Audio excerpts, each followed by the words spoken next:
कराची 1980 का दौर। एक तस्वीर की कल्पना कीजिए। एक आम सी चाय की दुकान जहां एक शख्स बैठा है, बढ़ी हुई दाढ़ी, बिल्कुल साधारण कपड़े, और वो लोकल कराची के लहजे में फ्लुएंट उर्दू बोल रहा है। लेकिन इस शख्स के पास ना कोई हथियार है, ना कोई बैकअप टीम और ना ही कोई इमरजेंसी नंबर। एक छोटी सी गलती और गेम ओवर। अगर पकड़ा गया तो उसका देश ऑफिशियली उसे पहचानने से इनकार कर देगा। सुनने में ये किसी हॉलीवुड स्पाई थ्रिलर जैसा लग रहा होगा, है ना? पर दोस्तों, ये एक बिल्कुल सच्ची हकीकत थी, और वो शख्स थे अजीत कुमार डोवाल। आज के इस गहरे अध्याय में हम बात करेंगे द साइलेंट फोर्स की। अजित डोवल ये सिर्फ एक नाम नहीं है, ये एक लेगेसी है जो शैडोज में यानी बिल्कुल अंधेरे में बनाई गई। आज जो शख्स हमारे नेशनल सिक्योरिटी एडवाइजर हैं, जिन्होंने देश की सुरक्षा की कमान संभाली हुई है, एक वक्त था जब वो एक ऐसी आइडेंटिटी थे जो ऑफिशियली एग्जिस्ट ही नहीं करती थी। आज हम इंटेलिजेंस की उस दुनिया में उतरेंगे जहां असली एस्पियनाज किसी भी कहानी से कहीं ज्यादा खतरनाक होता है। तो आइए शुरू करते हैं भाग 1 से। 1980 का कराची और वो अनजान शख्स। अब आप सोच रहे होंगे कि इसमें इतना बड़ा रिस्क क्या था। देखिए, आमतौर पर जब कोई स्टेट एक्टर या डिप्लोमैट दूसरे देश में पकड़ा जाता है तो उसे डिप्लोमैटिक प्रिजनर का स्टेटस मिलता है, कुछ बेसिक ह्यूमन राइट्स और प्रोटेक्शंस होती हैं। लेकिन एक डीप कवर स्पाई के केस में ऐसा कुछ नहीं होता। उस वक्त कराची में रॉ का कोई नोन नेटवर्क या सेफ हाउस नहीं था। इसका मतलब समझ रहे हैं आप? अगर कवर ब्लो हुआ तो आपका अपना देश आपसे सारे रिश्ते तोड़ लेगा। सिर्फ एक लाश बचेगी जिसकी कोई पहचान नहीं होगी। ये कोई मजाक नहीं था, बल्कि एक बहुत ही कोल्ड और कैलकुलेटेड खतरा था जिसमें जान जानी तय थी। लेकिन इस खतरे का सामना करने के लिए इंटेलिजेंस ब्यूरो ने आखिर उन्हें ही क्यों चुना? भाग 2, इंटेलिजेंस ब्यूरो की और कदम। दरअसल आईबी सिर्फ किसी ऐसे इंसान को नहीं ढूंढ रही थी जो भेस बदलने में माहिर हो। अजीत डोवाल एक केरलाइट आईपीएस ऑफिसर थे। इसके बावजूद वो ऐसी फ्लुएंट हिंदी बोलते थे कि कोई उनकी असल आइडेंटिटी पकड़ ही ना पाए। पर उनकी सबसे बड़ी ताकत उनकी भाषा नहीं थी। उनकी सबसे बड़ी ताकत थी उनकी साइकोलॉजिकल एक्यूटी, यानी सामने वाले का बिहेवियर पढ़ना। एक शख्स की आंखों और उसकी खामोशी से उसके दिमाग को पढ़ लेने की क्षमता। 1970 के दशक में पंजाब और नॉर्थ ईस्ट में फील्ड ट्रेनिंग के दौरान उन्होंने सिर्फ छिपना नहीं सीखा, उन्होंने सर्वाइवल सीखा। और उनकी यही यूनिक स्किल उन्हें उनके लाइफ के सबसे बड़े और खतरनाक असाइनमेंट की तरफ ले आई। पर उस वक्त देश के बाहर और अंदर आखिर चल क्या रहा था? भाग 3, पाकिस्तान और आईएसआई का खतरनाक जाल। 1980 के दशक का जियोपॉलिटिक्स बिल्कुल केओटिक था। इसे थोड़ा ध्यान से समझिए। पाकिस्तान में जियाउल हक की सरकार थी और वहां की एजेंसी आईएसआई दुनिया की सबसे एग्रेसिव एजेंसीज में बदल चुकी थी। बगल में अफगानिस्तान में सोवियत वॉर चल रहा था। अब इस वॉर की वजह से सीआईए की तरफ से पाकिस्तान को बेहिसाब फंडिंग और हथियार मिल रहे थे। पर इस फंडिंग का एक बहुत बड़ा हिस्सा इंडिया के खिलाफ वेपनाइज किया जा रहा था। पंजाब में खालिस्तान मूवमेंट अपने पीक पर था। लगातार बॉम्ब ब्लास्ट और असैसिनेशंस हो रहे थे, और इस पूरे खूनी खेल के पीछे आईएसआई बहुत ही साइलेंटली और लीथली काम कर रही थी। तो अब इंडिया के सामने एक सबसे बड़ा और लगभग नामुमकिन सवाल खड़ा था।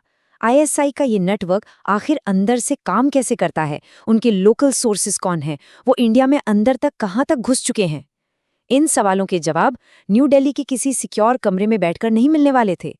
जवाब चाहिए था तो किसी न किसी को सीधे शेर की मांड में उतरना ही पड़ता, और उस अंधेरे की कीमत खून से चुकानी पड़ती। और यहीं से शुरुआत होती है उस लंबे सफर की।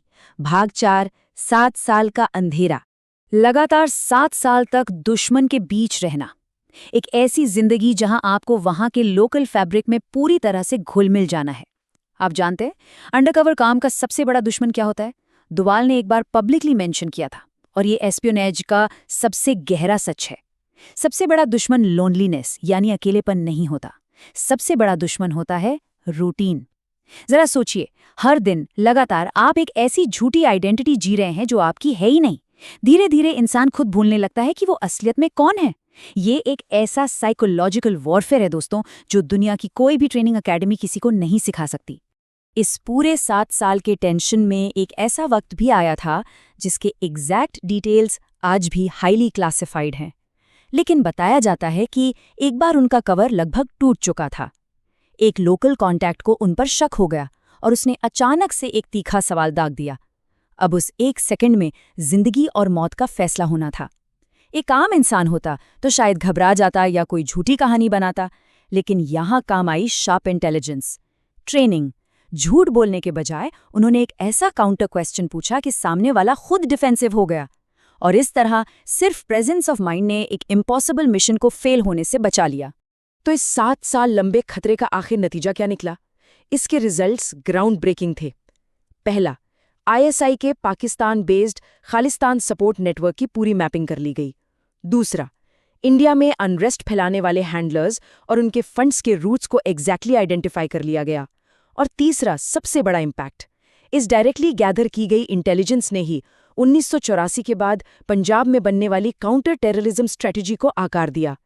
यानी जो टेरर मूवमेंट पंजाब में टूटी, उसके पीछे सिर्फ पुलिस या आर्मी का फोर्स नहीं था, बल्कि शैडोज में बैठकर लड़ी गई ये इनविजिबल जंग थी। पर सच कहूं तो ये इस प्रोफेशन का सबसे बड़ा पैराडॉक्स है। एक तरफ सेना में बहादुरी के लिए ऑफिशियल मेडल्स मिलते हैं, प्रेस कॉन्फ्रेंसेस होती हैं, वहीं इंटेलिजेंस वर्क में जीरो पब्लिक क्रेडिट। इस पर्टिकुलर कराची मिशन के लिए ऑफिशियली कोई प्रेस रिलीज नहीं आई, कोई पब्लिक एक्नॉलेजमेंट या तालियां नहीं बजी, और वो इसलिए क्योंकि इंटेलिजेंस का सबसे पहला असूल यही है कि अगर आपका नाम पब्लिक हो गया तो पूरा काम और नेटवर्क ही बर्बाद हो जाएगा। देश की सबसे बड़ी सेवा सबसे ज्यादा इनविजिबिलिटी की मांग करती है। पर उनका काम वहां रुका नहीं। भाग 5, शैडोज से नेशनल सिक्योरिटी तक। 1980 के दशक में जब वो अपना मिशन पूरा करके वापस इंडिया आए तो कहानी वहां खत्म नहीं हुई। उनके आगे के करियर का इम्पैक्ट देखिए। 1988 का ऑपरेशन ब्लैक थंडर याद है? गोल्डन टेम्पल में मिलिटेंट्स को न्यूट्रलाइज किया गया और उसमें 0 सिविलियन कैजुअल्टीज हुई। इसे आज भी इंटेलिजेंस ऑपरेशंस का एक मास्टरपीस माना जाता है। फिर 90s में मिजोरम के पीस नेगोशिएशंस और कश्मीर के फील्ड ऑपरेशंस आए, और आखिरकार साल 2014 में एक हिस्टोरिक डिसीजन हुआ। देश के इतिहास में पहली बार किसी करियर फील्ड इंटेलिजेंस ऑफिसर को सीधे नेशनल सिक्योरिटी एडवाइजर चुना गया। इसके बाद जो हुआ हम सब गवाह हैं। 2016 की सर्जिकल स्ट्राइक्स और 2019 की बालाकोट एयर स्ट्राइक्स। ये रिटेलिएटरी स्ट्राइक्स अचानक हवा में से नहीं आए थे। इनको आप 1980s में शुरू हुए उन्हीं खतरों के एक नेचुरल और डिसाइसिव कंक्लूजन के रूप में देख सकते हैं। उनकी एक कोट है जो इस पूरी एसपीएनएच फिलॉसफी को परफेक्टली डिफाइन करती है। उन्होंने कहा था, इंटेलिजेंस का काम ये है कि तुम्हारा दुश्मन कभी जाने ही नहीं कि तुम थे। बस इतना सा सच। अपने बहादुरी का दिखावा करना मकसद नहीं होता। मकसद ये होता है कि दुश्मन को भनक भी ना लगे कि उसके आंगन में कोई बैठा था। ये लाइन उस एक इंसान की पूरी जिंदगी का निचोड़ है जिसने देश को हमेशा शैडोज में रहकर प्रोटेक्ट किया। वो इंसान जो कभी पाकिस्तानी रिकॉर्ड्स में था ही नहीं। आगे चलकर उसने ऐसे स्ट्रैटेजिक मूव्स चले जिसने दुश्मन के सारे इक्वेशंस हिला दिए। और अब इस अध्याय के अंत में हमें एक बहुत ही गहरे सवाल पर रुकना होगा।